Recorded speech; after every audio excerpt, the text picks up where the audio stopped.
Welcome back to the Culture of Currency. Amazing thing to bring to you today. More silver for my kids. And the cool part is this was basically free silver that I got. So yesterday we went over to Pete Longhorn Gold and Silver, got some silver, but I got it on someone else's dime, so to speak. So basically this is how I got free silver. My kids, they love something called Pokemon cards. I'm sure you're aware of what those are. My kids enjoy them. They have little binders with their favorite characters, all that kind of stuff. But as you know, Pokemon cards are kind of crazy. They have been for some time now. They go up in value.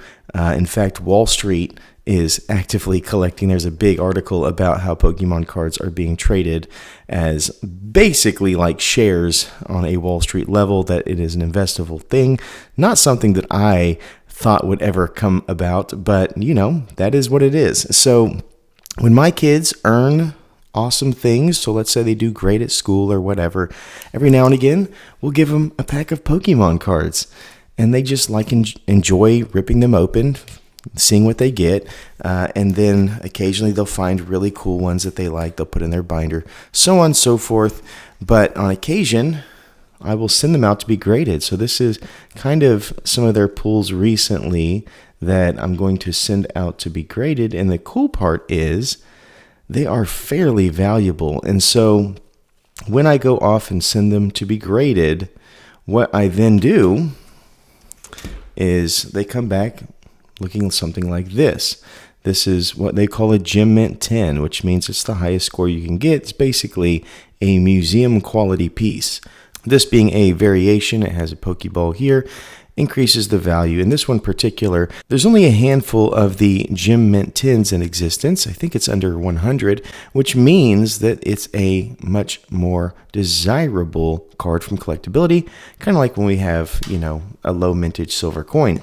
So that being said, this right here sells well over $100. We sold one for $225 not too long ago, and here's another one that will be trying to be sold here in the next couple of days. But basically, we have, a handful left to go through and sell, and then we'll go get the next batch graded, which I just showed you, and then so on and so forth. So on our last batch, we made about $1,000, which is really cool. And with that, we take a handful of those dollars.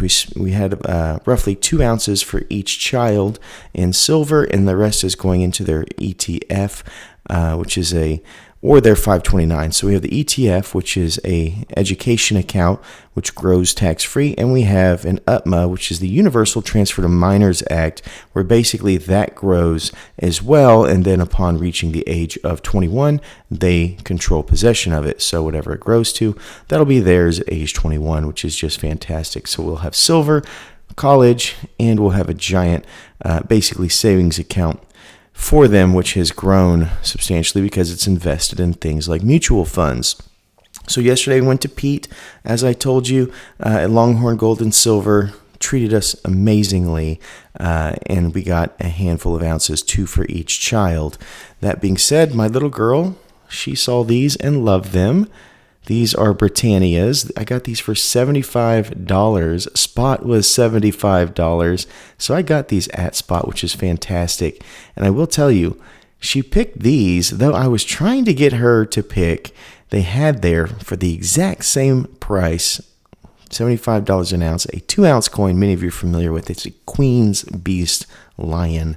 I thought that would be really, really cool to have, but she wanted the Britannia, and hey, these are her tubes. So that being said, those will go to her. It's her choice.